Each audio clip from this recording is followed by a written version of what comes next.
La Biblia describe la condición espiritual del hombre de diversas maneras. Dios nos dice en su palabra que el incrédulo está muerto en sus delitos y pecados. Nos dice que se encuentra en un estado de enemistad, en un estado de rebeldía contra Dios. Pero la Biblia también describe al hombre en su estado natural como alguien que está voluntariamente ciego a las realidades espirituales. Para muchas cosas el hombre tiene visión, mucha visión, pero es incapaz de percibir el estado real en que se encuentra su alma delante de Dios, y mucho menos es incapaz de desear el remedio que Dios ha provisto. Pablo dice en 2 Corintios capítulo 2 versículo 14 que el hombre natural, es decir, el hombre tal como sale del vientre de su madre, el hombre que todavía no ha nacido de nuevo, que no ha sido regenerado, no percibe las cosas que son del Espíritu de Dios, porque para él son locura. Pablo dice que no las puede entender porque se han de discernir espiritualmente. Y en 2 Corintios 4:3 Pablo dice de manera más explícita que el Dios de este siglo cegó el entendimiento de los incrédulos para que no les resplandezca la luz del evangelio de la gloria de Cristo, el cual es la imagen de Dios. El hombre incrédulo está espiritualmente ciego, y con una ceguera que es 1000 veces peor que la física, porque ni siquiera le permite darse cuenta de que él está ciego. Él cree que ve, pero no ve. Y ese es precisamente el tema de la porción del Evangelio de Marcos que estudiaremos en esta mañana. Marcos capítulo 8, vamos a estar viendo los versículos 1 hasta el 26. Es un pasaje muy extenso, por lo que no vamos a detenernos en cada uno de los detalles que aparecen allí, pero aún así, mis hermanos, vale la pena entender esta porción del Evangelio de Marcos como un todo para poder ver el hilo de pensamiento que corre a través de esta sección del Evangelio.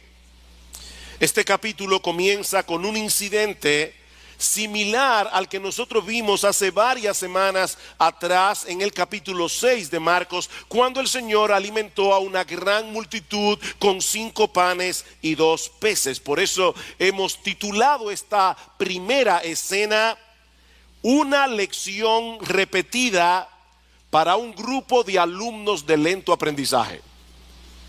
¿Qué es lo primero que nosotros tenemos en los versículos 1 al 9 del capítulo 8 del Evangelio de Marcos? Una lección repetida para un grupo de alumnos de lento aprendizaje. Marcos capítulo 8 versículos 1 al 3. En aquellos días, es decir, que Marcos está conectando lo que él ha venido describiendo del ministerio de Jesús en esa región llamada Decápolis, al otro lado del Jordán. Dice: en aquellos días, cuando de nuevo había una gran multitud que no tenía que comer, Jesús llamó a sus discípulos y les dijo: tengo compasión de la multitud, porque hace ya 3 días que están conmigo y no tienen que comer. Y si los despido sin comer a sus casas, desfallecerán en el camino, pues algunos de ellos han venido de lejos. El Señor Jesucristo se encuentra todavía, como decía hace un momento, en esta región de Decápolis con sus discípulos, un territorio poblado mayormente por gentiles. Y Marcos nos dice que una vez más, de nuevo, dice en el versículo 1, se reunió en torno a él una gran multitud que no tenía que comer. ¿Cuánto desearíamos los pastores siempre tener congregaciones así? ¿Ustedes se imaginan? 3 días aquí predicando la palabra y que a ustedes se les olvide que no tienen que comer. Eso sería fantástico. Pero después me desperté. Estas personas, es que yo quiero que ustedes noten esos pequeños detalles que aparecen en el Evangelio de Marcos. Estas personas, mis amados hermanos, se habían absorbido tanto en las enseñanzas de Jesús durante 3 días que aparentemente no se habían dado cuenta que sus provisiones se habían comenzado a agotar, y ellos estaban en un lugar desértico, así que era una situación desesperada, y Marcos dice que eso movió al Señor a compasión. Y la palabra que se usa aquí, la palabra griega, significa literalmente que a Jesús se le removieron las entrañas. Algunos habían venido desde muy lejos, por lo que no iba a ser fácil para ellos encontrar provisiones, y Jesús sabía que ellos podían colapsar en el camino. Eso es lo que significa literalmente la palabra desfallecer en el versículo 3. Jesús sabía que ellos iban a colapsar si se iban a sus casas. Y mis hermanos, ¿saben lo que eso nos enseña? Que el Señor Jesucristo es un Salvador compasivo. Él no se conmueve únicamente por nuestros problemas espirituales y eternos. Él también está consciente, Él también está atento a nuestros problemas terrenales y temporales.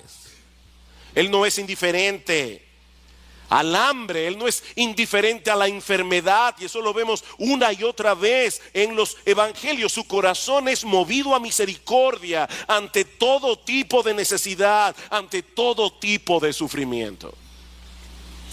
Ahora, lo interesante que nosotros vemos en este pasaje es que Él quiere desarrollar en los suyos, es decir, en ti y en mí, esa misma clase de compasión, esa misma clase de misericordia.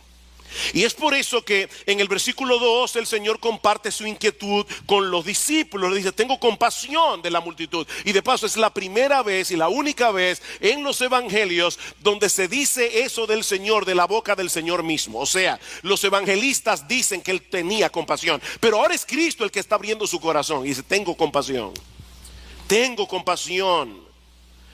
por esta multitud, porque hace ya 3 días que están conmigo y no tienen qué comer. Él comparte esta inquietud con los discípulos. Pero mis hermanos, como sucede muchas veces, donde Jesús ve una oportunidad, nosotros vemos un problema. Y cuando vemos el problema, perdemos la oportunidad.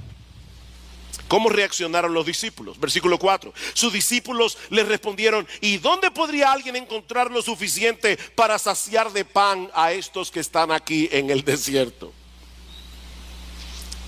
De verdad que hay momentos que uno está leyendo los evangelios y uno saca exclamaciones. Yo no sé tú, pero a veces yo digo: ¿what?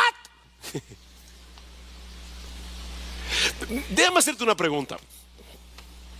Si tú hubieras estado allí en ese momento, ¿cuál habría sido tu respuesta a los discípulos? Imagínate, ¿te acuerdas la serie El Túnel del Tiempo? Algunos se acordarán. Bueno, imagínate que tú puedes tomar el túnel del tiempo y llegar a ese momento particular con el conocimiento que tú tienes ahora de los evangelios, y más particularmente con el conocimiento que tienes del evangelio de Marcos, y escuchas a los discípulos hacerle esta pregunta a Jesús: ¿de dónde vamos a sacar comida para que coman todos estos? ¿Qué tú les habrías respondido? Bueno, yo no sé tú, pero probablemente yo les hubiera dicho: ¿cómo que de dónde? De ese Señor de gloria que puede multiplicar unos cuantos panes y unos cuantos peces y convertirlos en un banquete. Jesús puede hacer eso. Bien, esa es la respuesta correcta. Pero ¿saben qué, mis amados hermanos? Yo me temo que de haber estado allí, lo más probable es que tú y yo habríamos reaccionado exactamente como ellos lo hicieron. Exactamente. Tenemos un serio problema, tú y yo tenemos un serio problema para aplicar lo que conocemos del Señor.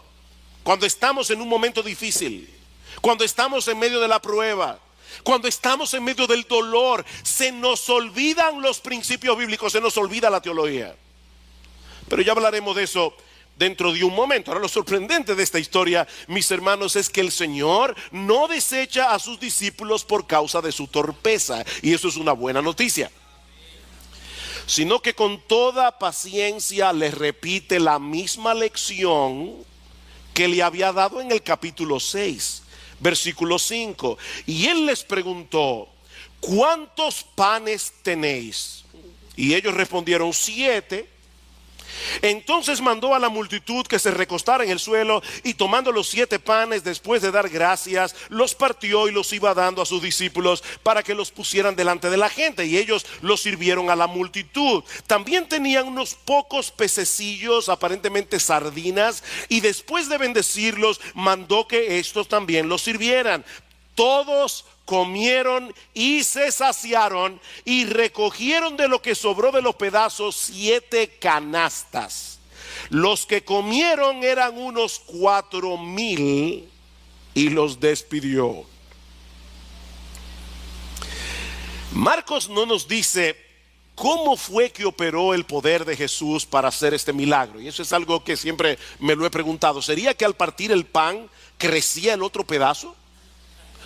¿O sería que en la canasta donde estaban los 7 panes y los pocos pececillos comenzaron a aparecer de la nada panes y peces? Nosotros no lo sabemos. Y ¿saben qué, mis amados hermanos? No tiene la menor importancia, porque sea de un modo o de otro, el punto es que el Señor alimentó milagrosamente a un montón de personas con 7 panes y unos pocos pececillos. Es el mismo que en el principio creó de la nada con el poder de su palabra los cielos y la tierra. Él estaba allí ese día, encarnado en persona, y sigue siendo el mismo en el día de hoy.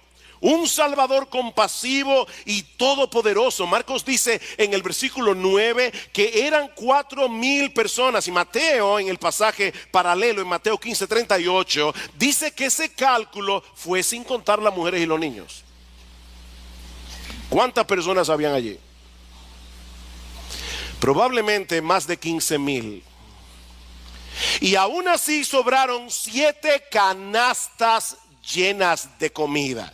Y de paso, mis hermanos, la palabra que usa Marcos aquí para canasta no es la misma que se usa en el pasaje anterior, en el capítulo 6. Esta era una canasta, como nosotros tenemos una fuerte influencia norteamericana.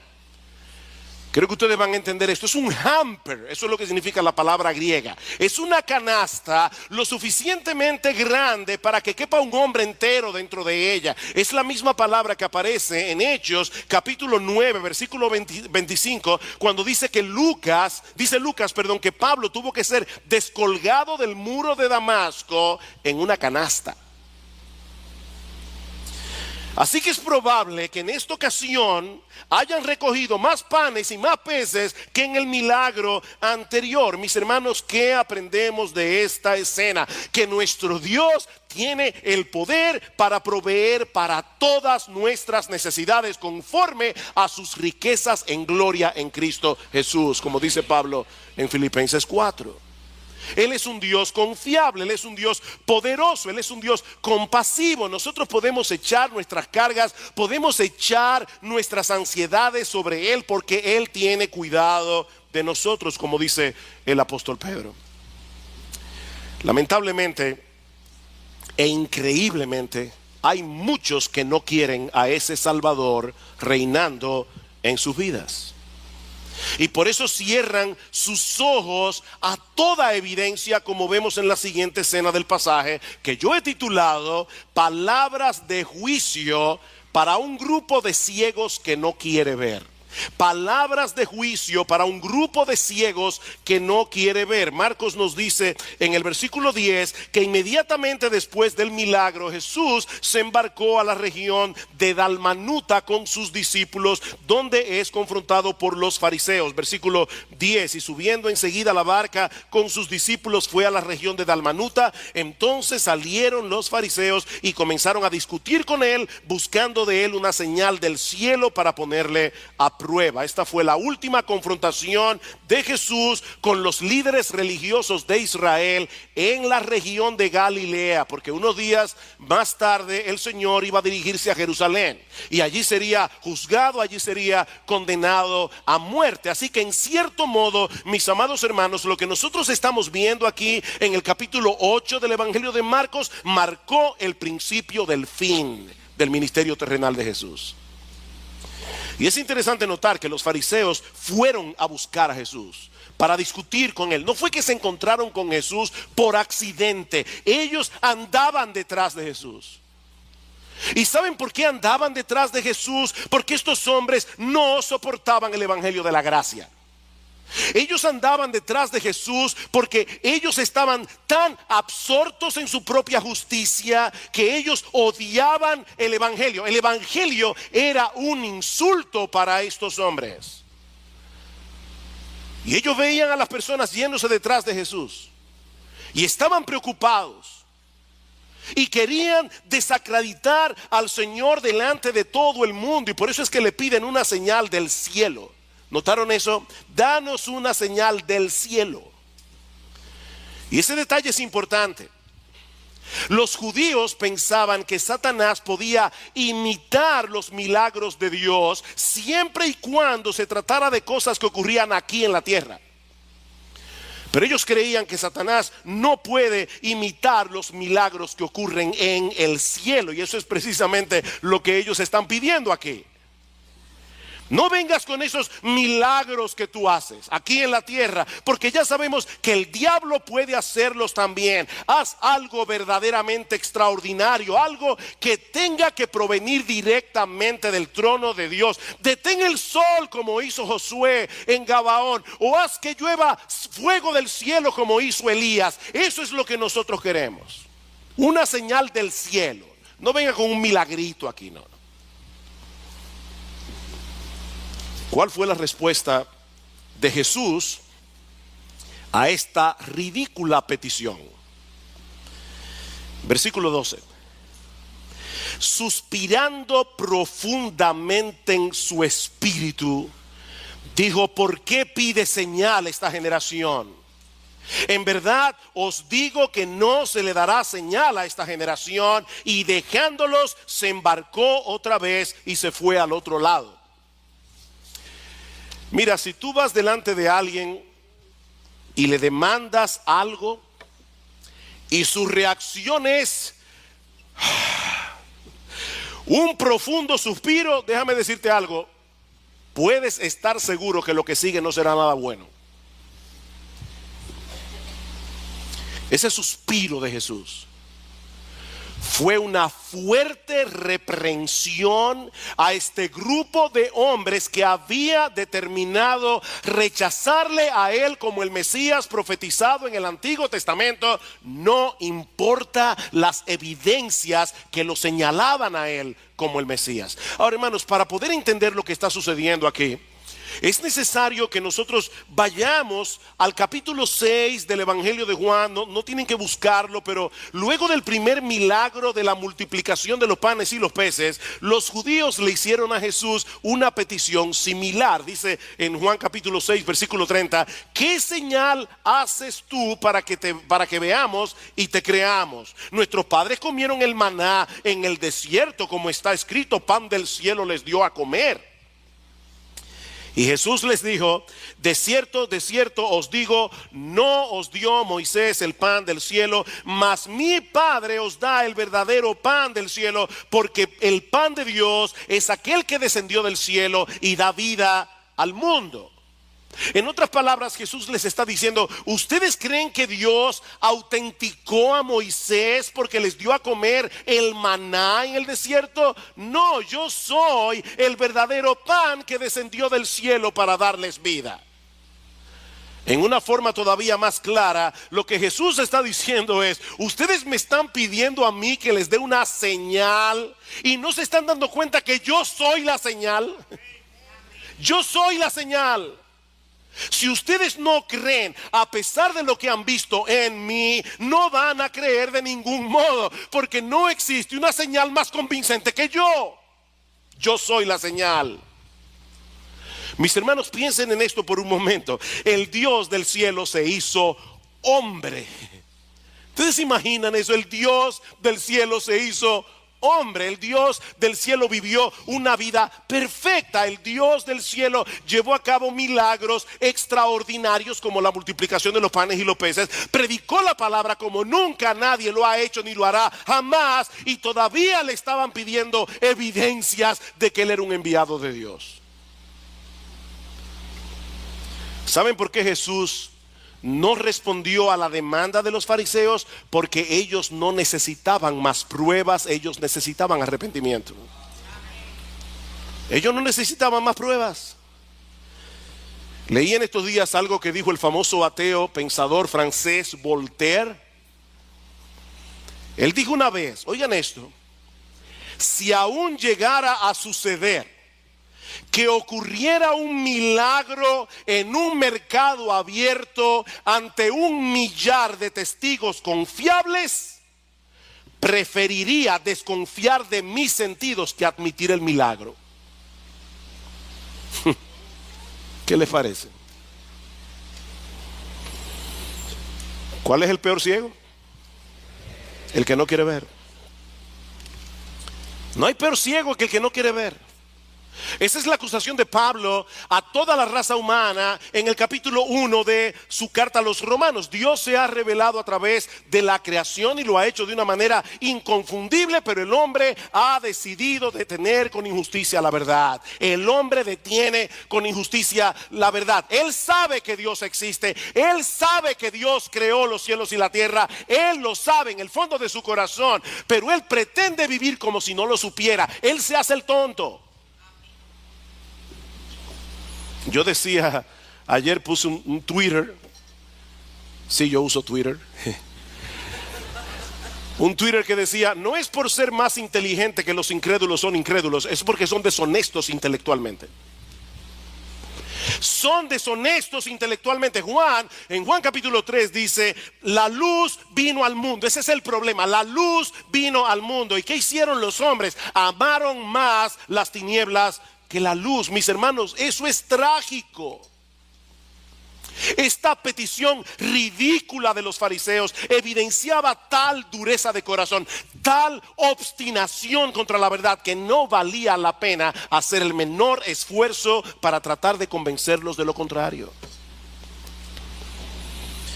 Marcos dice que el Señor los dejó y se fue hacia el otro lado del mar. Y mis hermanos, esto no fue un simple traslado de un lugar a otro, esto fue un abandono. Esa es la idea.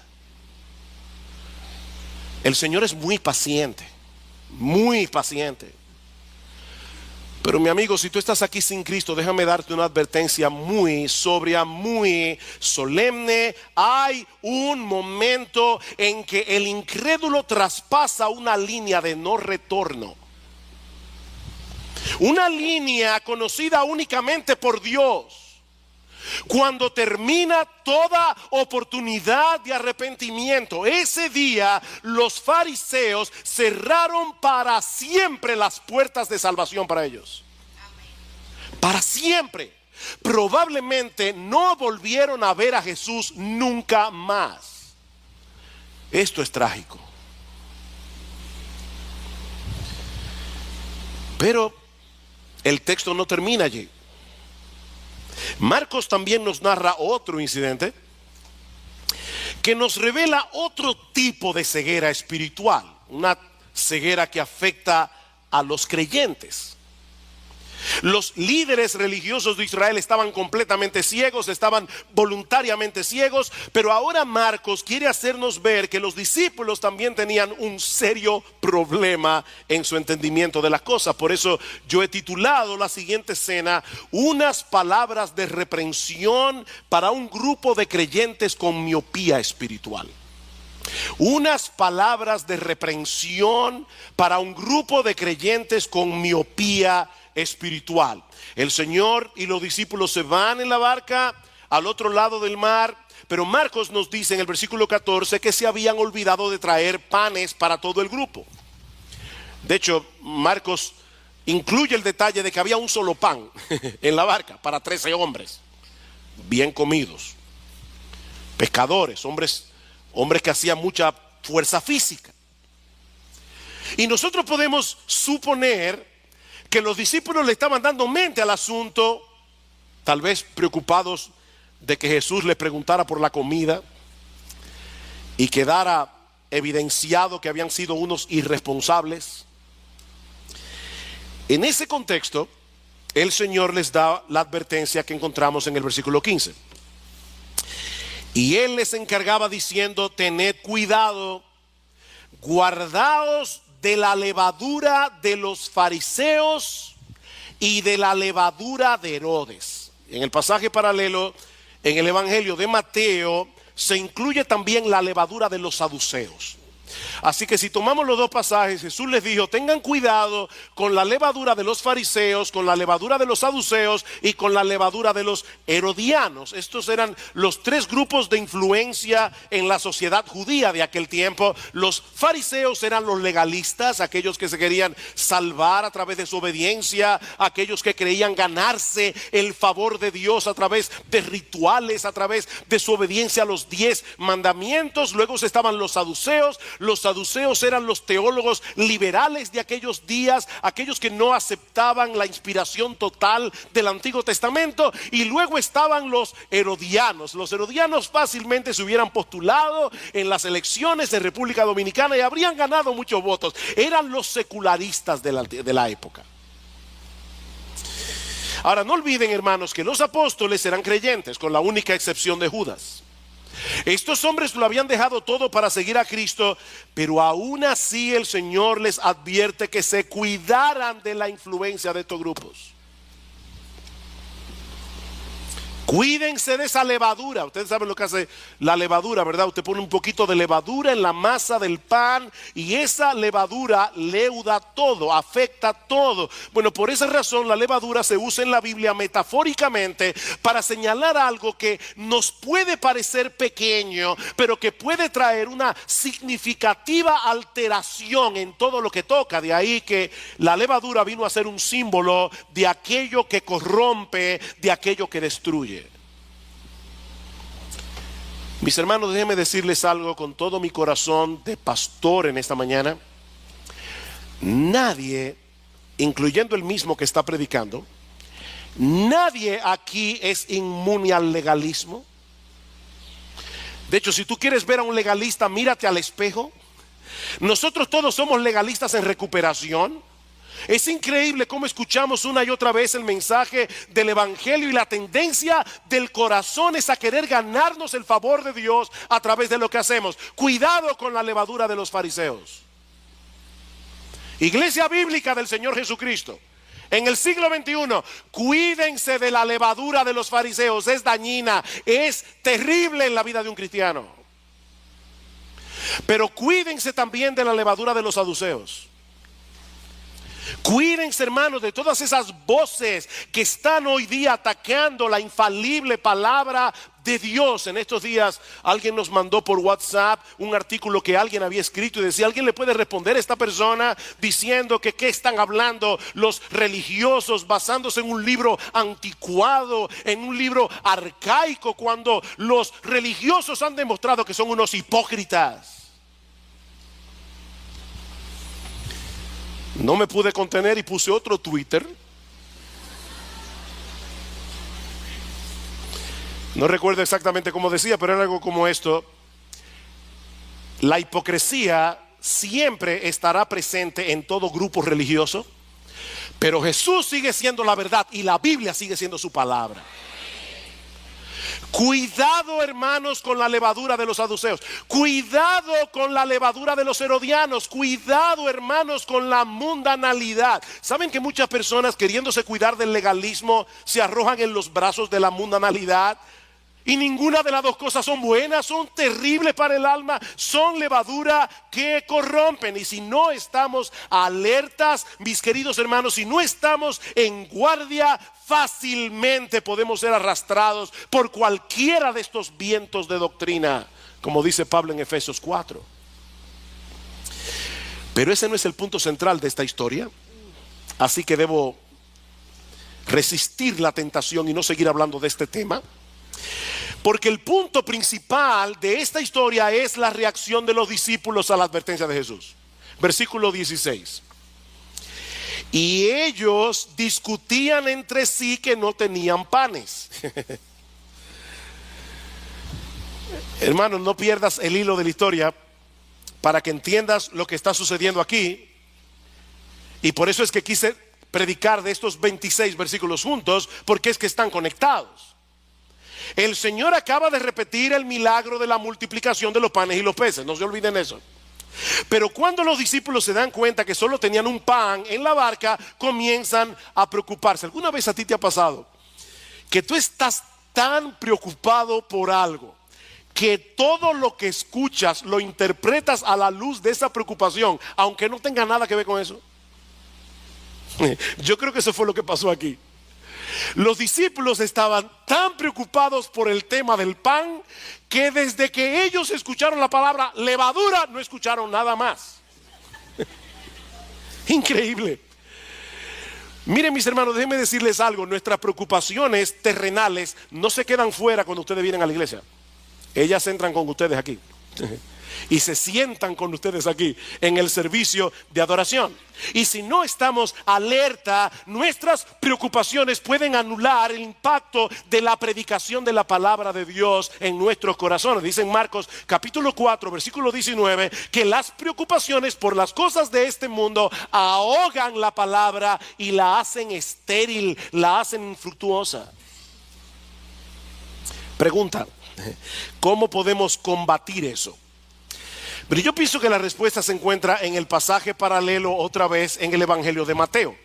Dice en Mateo capítulo 16 versículo 18 que el Señor introdujo estas preguntas que aparecen en Marcos capítulo 8 diciendo a los discípulos: hombres de poca fe. Esa frase no la incluye Marcos. Hombres de poca fe, ¿por qué discutís entre vosotros que no tenéis pan? Ahí está la clave. El Señor estaba hablando de algo tan serio, pero ellos no pudieron entenderlo por causa de su incredulidad. La preocupación que tenían por la falta de pan no era más que un resultado de su falta de fe. Y esa falta de fe que producía preocupación entorpecía su entendimiento. Versículo 17. Dándose cuenta, Jesús le dijo: ¿por qué discutís que no tenéis pan? ¿Aún no comprendéis ni entendéis? ¿Tenéis el corazón endurecido? El Señor quiere despertar a sus discípulos a la realidad de que un corazón regenerado, un corazón nacido de nuevo, puede padecer cierto grado de endurecimiento, puede padecer cierto grado de insensibilidad espiritual que no nos permite entender ni asimilar la palabra de Dios. Versículo 18. Teniendo ojos no veis, y teniendo oídos no oís. Ellos tenían ojos, ellos tenían oídos. Cristo les había abierto los ojos en la conversión, pero no estaban viendo. Déjenme hacerles una pregunta, hermanos. ¿Qué cita bíblica está usando Jesús aquí? Teniendo ojos no veis, y teniendo oídos no oís. Isaías capítulo 6. Una cita que Jesús había usado en Marcos capítulo 4 versículo 11 al 12 para decir a los fariseos de su época: por ustedes, dijo Isaías, teniendo ojos no veis, teniendo oídos no oís. Solo que aquí el Señor le está aplicando a los discípulos. El Señor les está diciendo: ¿están ustedes reaccionando como los incrédulos? ¿No recordáis, versículo 18, no recordáis cuando partí los 5 panes entre 5,000? ¿Cuántas cestas llenas de pedazos recogisteis? Y lean el texto con un poco de imaginación. 7. Imagina. ¿Cuánto? 7. Y cuando partí los 7 panes entre los 4,000, ¿cuántas canastas llenas de pedazos recogiste? Ellos dijeron, en la primera fueron 12, ahora fueron 7. Y les digo: ¿aún no entendéis? Mis hermanos, cuidado con ser excesivamente duros con los discípulos sin reconocer al mismo tiempo que muchas veces nosotros somos como ellos. Nos resulta tan difícil conectar los puntos. Olvidamos tan fácilmente. Yo estoy seguro que todos ustedes aquí, si son creyentes de años, de cierto tiempo en la fe, seguro que pueden recordar momentos en su vida pasada en los que pasaron por situaciones bien difíciles y en los que Dios de muchas maneras manifestó su fidelidad. Seguro.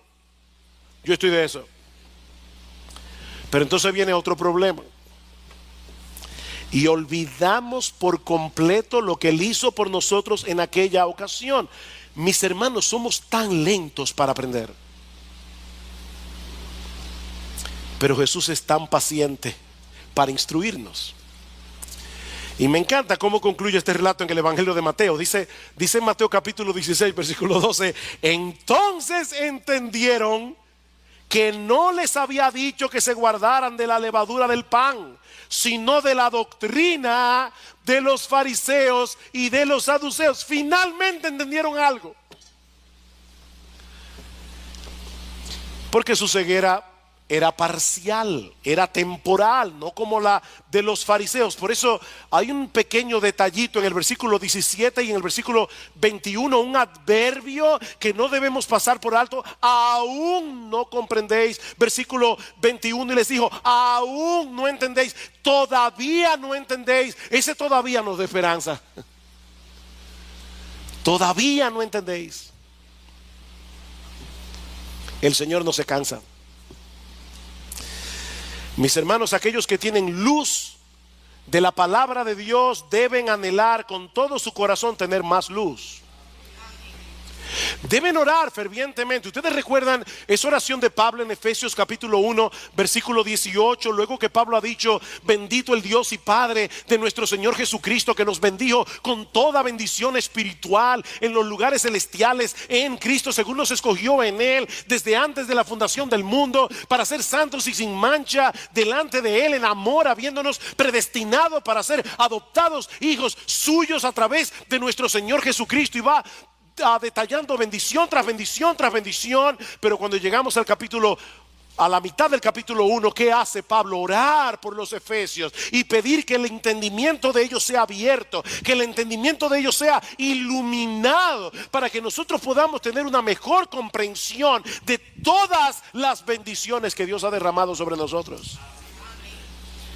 Debemos orar que el Señor abra nuestro entendimiento. Debemos leer las Escrituras. Hermanos, esto es un tesoro. Como decía Salvador en la escuela dominical, esta es la palabra de Dios.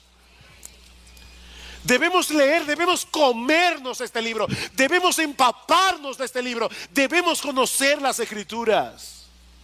Debemos leer buenos libros que nos ayuden a entenderla mejor. Debemos escuchar la predicación de la palabra con suma atención, en dependencia del Espíritu de Dios, para que la luz de la verdad de Dios despeje las tinieblas que todavía tenemos en el corazón. No te quedes donde estás. No te quedes allí. Necesitas seguir profundizando en tu entendimiento de Dios. Necesitas seguir entendiendo el Evangelio. Necesitas seguir entendiendo cuál es la voluntad de Dios para ti. Pablo ora por los colosenses en Colosenses capítulo 1 versículo 9 al 10, para que crezcáis en el conocimiento, en el entendimiento de su voluntad. No te quedes donde estás. Sobre todo porque tú no estás solo en ese camino. Y eso nos lleva a la última escena de este pasaje, que yo he titulado Un milagro esperanzador. Marcos 8, 22. Llegaron a Betsaida y le trajeron un ciego y le rogaron que lo tocara. Tomando de la mano al ciego. Qué tierno, hermanos. Imagínense esa escena. Al Señor Jesús tomando la mano de este hombre y llevándolo lejos de la multitud, dice, tomando de la mano al ciego, lo sacó fuera de la aldea y después de escupir en sus ojos y de poner las manos sobre él, le preguntó, ¿ves algo? Y levantando la vista dijo, veo a los hombres, pero los veo como árboles que caminan. Entonces Jesús puso otra vez las manos sobre sus ojos y él miró fijamente y fue restaurado y lo veía todo con claridad. Y lo envió a su casa diciendo, ni aún en la aldea entres. Yo no creo que haya sido por casualidad que Marcos incluyera este milagro precisamente en este punto de la historia. Recuerden lo que decíamos cuando empezamos esta serie. Los evangelios son biografías teológicas. Ellos no están narrando cronológicamente la vida de Jesús. Ellos están tomando lo que ellos quieren tomar para darnos una enseñanza. Y es importante entender eso porque la narración de este milagro es exclusiva de Marcos. No aparece en ningún otro de los evangelios. Así que Marcos lo mencionó por una razón, en ese punto.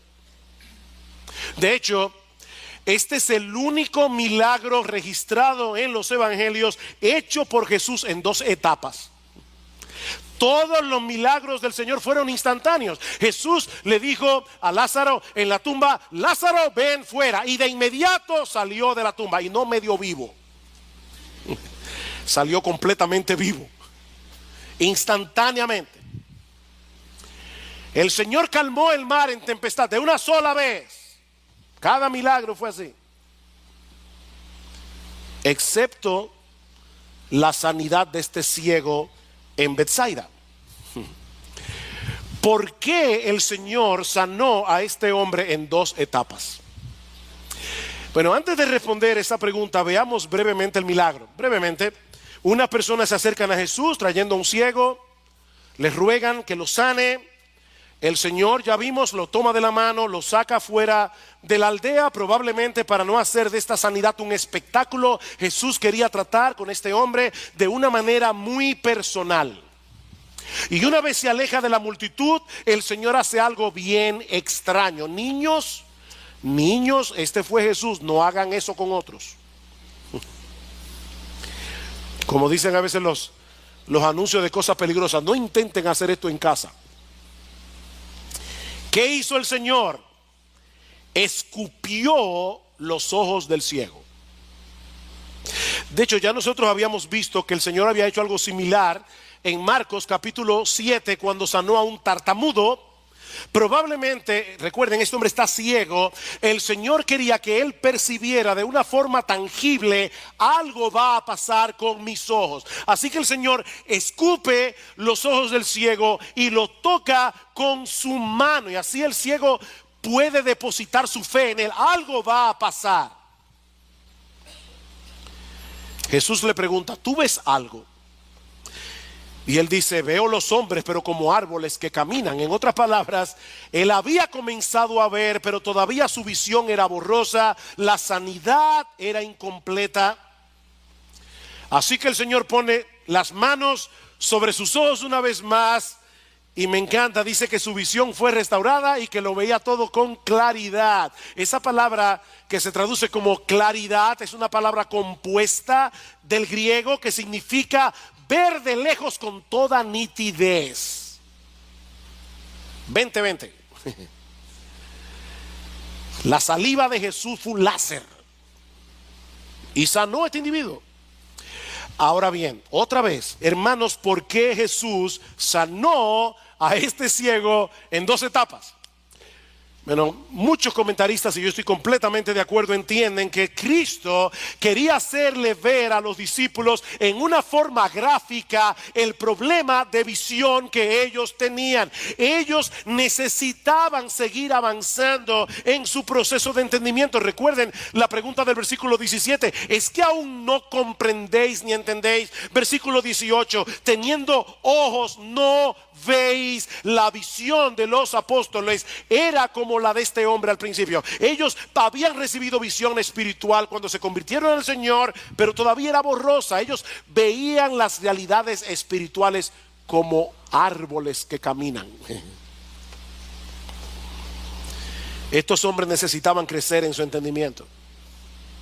Y este milagro era una especie de ilustración viviente, no solo de su necesidad, sino de la obra que Jesús iba a seguir haciendo en ellos. Hay mucho que aprender, hermanos, y mucho que creer. Importante eso. Hay mucho que aprender y mucho que creer.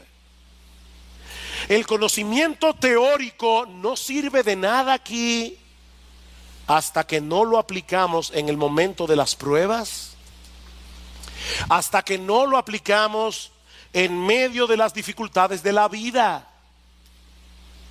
Los discípulos vieron al Señor multiplicar panes y peces. Yo estoy seguro que si alguien les hubiera dado un examen teológico inmediatamente después del milagro y hubiera una pregunta: ¿es Jesús capaz de alimentar a un montón de personas con unos cuantos peces? Todos los apóstoles hubieran sacado 100 en el teórico. Pero cuando se subieron en la barca y se dieron cuenta de que habían olvidado el pan, entraron en pánico. El creador de los cielos y de la tierra estaba en la barca. El que puede crear panes del aire estaba allí. Pero ellos estaban en pánico. Honestamente, mi hermano, tú no te ves retratado en ese cuadro. Ay, porque yo me he visto allí tantas veces que me avergüenza. Pero gracias al Señor por su paciencia. Gracias al Señor porque Él sigue lidiando con nosotros para afinar nuestra visión espiritual. ¿Y saben cómo lo hace? Proveyéndonos conocimiento a través de la lectura de la palabra, a través de la predicación en la iglesia, a través de otros hermanos, a través de buenos libros, y luego nos coloca en situaciones de prueba en las que tenemos que aplicar el conocimiento aprendido. Las pruebas de la vida son el examen práctico. Y lo bueno, aunque algunos tal vez dirán que eso no es tan bueno, pero lo bueno es que el Señor no se cansa en su trabajo oftalmológico. Él seguirá afinando nuestra visión, afinando nuestra visión, afinando nuestra visión hasta que lleguemos a su presencia. Así que mira, mi hermano, si tú puedes identificar en tu vida que te falta mucho por entender, anímate. Anímate, porque eso quiere decir que tienes visión. Como dice Paul Tripp, eso quiere decir que la gracia te alcanzó. La gracia te alcanzó. La gracia te ha visitado. Y ahora tienes algo de visión. Ahora, si tú eres incapaz de ver tu necesidad de un Salvador, si tú eres incapaz de percibir tu necesidad de ver más claramente, mi amigo, yo te tengo una mala noticia y una buena noticia. La mala es que estás ciego. Tú estás ciego. Estás tan ciego que ni siquiera te das cuenta de que estás ciego. Estás tan ciego que tú no puedes ver que no puedes ver. Tú crees que ves, pero no ves. Esa es la mala noticia. La buena es que Dios te trajo hoy aquí para que escuches ese diagnóstico. Dios te trajo aquí para que tú sepas cuál es el estado de tu alma. Dios te trajo aquí en esta mañana. Dios te trajo, mi amigo. Yo no sé quién te invitó. Dios te trajo aquí para que veas la necesidad que tienes de visión, para que veas la necesidad que tú tienes de venir a Cristo en arrepentimiento y fe. Tú necesitas un Salvador. Tú necesitas al Salvador. Dice el Señor en Juan capítulo 8 versículo 12: yo soy la luz del mundo. Yo soy la luz del mundo. El que me sigue no andará en tinieblas, sino que tendrá la luz de la vida. Mi amigo, ¿por qué andar a tientas y a oscuras cuando la luz de este mundo te está ofreciendo en esta mañana abrirte los ojos del entendimiento en este mismo instante, gratuitamente, por gracia, por medio de la fe? ¿Por qué andar a tientas y a oscuras? Por eso yo decía que este es un milagro esperanzador, porque nos muestra el poder de Cristo para restaurar la visión que el hombre ha perdido por causa del pecado. Mi amigo, Cristo puede darte visión aquí y ahora. Si confías enteramente en Él, si miras hacia Él como tu única esperanza de salvación. Y a partir de ese momento Él continuará restaurando tu visión para que sigas creciendo en tu conocimiento de Dios, para que sigas creciendo en tu entendimiento del Evangelio, para que sigas creciendo en tu comprensión de lo glorioso, maravilloso, hermoso, dulce y deleitoso que es nuestro bendito Señor y Salvador Jesucristo. Mi amigo, no desprecies la oportunidad que el Señor te está brindando hoy. No olvides, hay una línea de no retorno conocida solo por Dios. No abuses de la paciencia divina. Acógete hoy a la misericordia cuando las puertas de la salvación todavía están abiertas para ti.